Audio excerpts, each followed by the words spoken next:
What if I told you that everything you learned about the Great Depression was wrong? You were probably taught that it all started with the stock market crash in October 1929.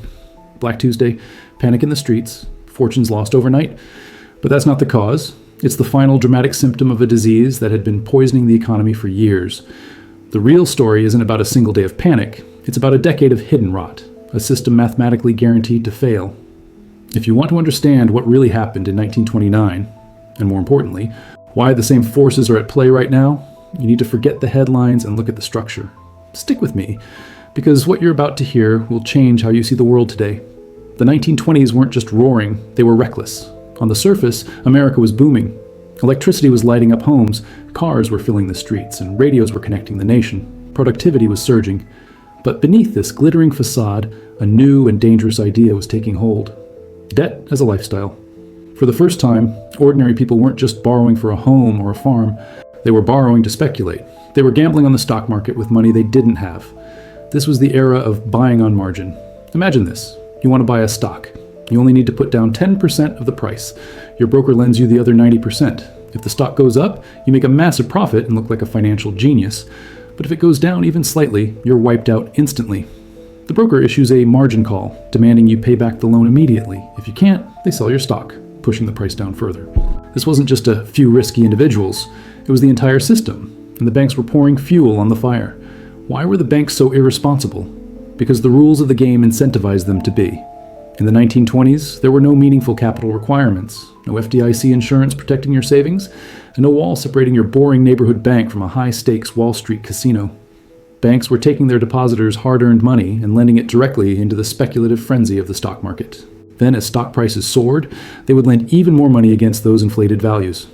This created a terrifying feedback loop. More credit pushed stock prices higher, and higher stock prices were used as collateral for even more credit. It was an illusion of wealth, expanding much faster than the real economy. A skyscraper built on a foundation of sand. While everyone was dancing and celebrating the roaring 20s, the ground beneath their feet was about to give way. And the one institution that was supposed to ensure stability, the Federal Reserve, was quietly making everything much, much worse. The Federal Reserve, created just over a decade earlier in 1913, is the secret character in this story that most history books ignore. After World War I, the Fed made a fateful decision. To help Great Britain and stabilize the global financial system, it kept interest rates in the United States artificially low. Think of it like opening the floodgates of a dam. A tidal wave of cheap money washed over the American economy. With borrowing costs so low, credit didn't just expand, it exploded. This cheap money had to go somewhere, and it poured into assets, inflating massive bubbles in stocks and real estate. By 1928, even the Fed realized things had gone too far. Speculation was rampant and out of control. So they did the exact opposite of what they'd been doing. They slammed on the brakes. They abruptly raised interest rates, trying to cool the overheating economy. But it was too late. They weren't just cooling it down, they were shocking it into cardiac arrest. Liquidity, the lifeblood of this credit-fueled system, vanished overnight. The entire structure, built on the assumption of easy money and endless leverage, was suddenly facing the unyielding force of financial gravity. The party was over, the hangover was about to begin, and then came October 1929. When stock prices started to wobble and then fall, it wasn't just a market correction, it was a mathematical certainty. The first wave of margin calls went out. People couldn't pay. Brokers were forced to sell their clients' stocks at any price they could get. This flood of forced selling drove prices down even faster, which triggered a new, bigger wave of margin calls. This wasn't emotional panic. It was a cold, brutal, automated cascade of liquidations. It was an algorithm of collapse set in motion years earlier. Within weeks, trillions of dollars in paper wealth evaporated. But that was just the beginning. The stock market crash was the spark. The real explosion was the collapse of the banking system. The banks had made promises they couldn't keep. They had loaned out depositors' money against assets whose values had just vaporized. Seeing the writing on the wall, people rushed to the banks to pull out their cash the banks didn't have. This is where the Great Depression truly began. It wasn't on Wall Street, it was on Main Street, in lines outside shuttered banks. Between 1930 and 1933, nearly one-third of all banks in the United States failed. Imagine going to your bank and finding the doors locked forever. Your life savings, gone. Not just for speculators, but for farmers, factory workers, and small business owners. With the banking system in ruins, the credit that fueled the entire economy froze solid. Businesses couldn't make payroll. Factories shut down. Workers were laid off by the millions. With no jobs and no savings, people stopped buying things. This collapse in consumption created a death spiral. Unemployment, which was manageable in 1929, soared to an almost unbelievable 25% by 1933. 1 in every 4 workers was jobless, with no safety net to catch them. The optimism of the roaring 20s had turned into the bitter despair of breadlines and Hoovervilles. Now, here's the most important lesson from all of this, the one that is almost always missed. The Great Depression was not a failure of capitalism, it was a failure of a specific kind of system, one built on excessive leverage and manipulated money. It was a crisis of debt. When you have an economy where debt grows much faster than the ability to repay it, a contraction is inevitable. When that contraction happens, asset prices fall, but the debts remain fixed. This is a devastating phenomenon called debt deflation. As prices fall, the real burden of your debt actually increases, leading to more defaults, which causes prices to fall further, and the cycle feeds on itself. Instead of letting this painful but necessary process of clearing bad debt run its course, governments and central banks often make things worse. In the 1930s, policymakers did exactly that. They raised taxes into a collapsing economy. They passed massive tariffs, like the infamous Smoot-Hawley tariff, which crushed global trade and provoked retaliation from other countries. They tried to artificially prop up wages, which, while well-intentioned, just made it too expensive for struggling businesses to hire anyone. Each of these solutions was like throwing gasoline on the fire, prolonging the agony and deepening the economic collapse for years. By the time Franklin D. Roosevelt took office, he inherited an economy in absolute freefall. The policies he enacted, known as the New Deal, would permanently reshape the relationship between the government and the economy. Things like FDIC deposit insurance, the separation of commercial and investment banking through Glass-Steagall, and the creation of Social Security were all direct responses to the structural failures that caused the Depression. But it also marked a massive expansion of government power and intervention in the financial system, the consequences of which we are still debating and living with today. So, before we move on, let's pause and ask the real question. Was the Great Depression some freak accident, a black swan event that caught everyone by surprise? Or was it the predictable, inevitable outcome of a system built on the shaky foundations of debt, leverage, and central bank intervention? The answer to that question is more relevant today than ever before. We live in a world with more debt than at any point in human history. We see asset bubbles inflated by years of artificially low interest rates.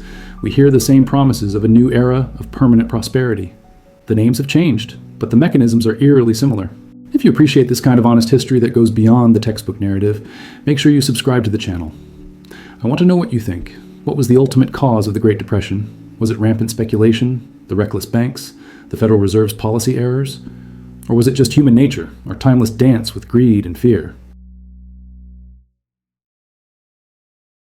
By 1933, the United States was no longer functioning as a normal economy. Prices had collapsed by over 30%. Industrial output was cut in half. Millions were unemployed, not because people refused to work, but because the system could no longer circulate money. Confidence, the invisible glue of finance, had snapped. And when confidence breaks, governments do what they always do. They change the rules. In March 1933, President Roosevelt declared a national bank holiday. Banks were closed by force. Withdrawals were frozen. Then came one of the most important and least discussed events in American financial history: gold confiscation. Under Executive Order 6102, Americans were ordered to surrender their gold to the government at a fixed price of $20.67 per ounce. Private ownership was criminalized. Once gold was centralized, the government revalued it to $35 per ounce, instantly devaluing the dollar by 41%. This was not a recovery plan, it was a reset. By severing the public's direct link to sound money, the government gained flexibility to inflate, spend, and restructure debt. The gold standard still technically existed, but only internationally. Domestically, the dollar became a managed currency. This marked the beginning of the modern fiat transition, a system where trust replaces backing and policy replaces restraint. Did the New Deal end the Great Depression? No, that's another myth. Economic recovery was slow and uneven throughout the 1930s. Unemployment remained above 14% until World War II. What the New Deal did accomplish was institutional change: deposit insurance, securities regulation, banking separation, and social safety nets. These stabilized society, but they did not cure the underlying disease, excessive debt and systemic fragility. The Depression only truly ended when massive wartime spending forced full employment and restructured global finance. After the war, the Bretton Woods system positioned the US dollar as the world's reserve currency, backed by gold, but only for foreign governments. This gave the United States unprecedented power and postponed the reckoning. Here is the lesson. History makes brutally clear: the Great Depression was not a one-time failure. It was a phase in a recurring cycle. Every debt-based system follows the same pattern: expansion, leverage, speculation, tightening, collapse, reset. 1929 was the collapse phase. 1933 was the reset. The rules changed, but human behavior did not. Each generation forgets. Each cycle grows larger. Each reset becomes more disruptive. The most dangerous takeaway is this: the Depression did not destroy wealth evenly. Those holding paper assets, bank deposits, and leveraged positions were wiped out. Those holding real assets, land, productive businesses, and monetary metals, survived and, in many cases, emerged stronger. This is not nostalgia. It is not fear. It is historical math. When confidence collapses, promises fail. When promises fail, only assets without counterparty risk remain. That was true in 1929. It was true in 1971. It was true in 2008. And history suggests it will be true again. The Great Depression was not a tragedy of ignorance. It was a tragedy of excess, denial, and delayed consequences. And the real question is not what caused it. The real question is whether we learned anything at all. If you did, subscribe. If you didn't, comment why.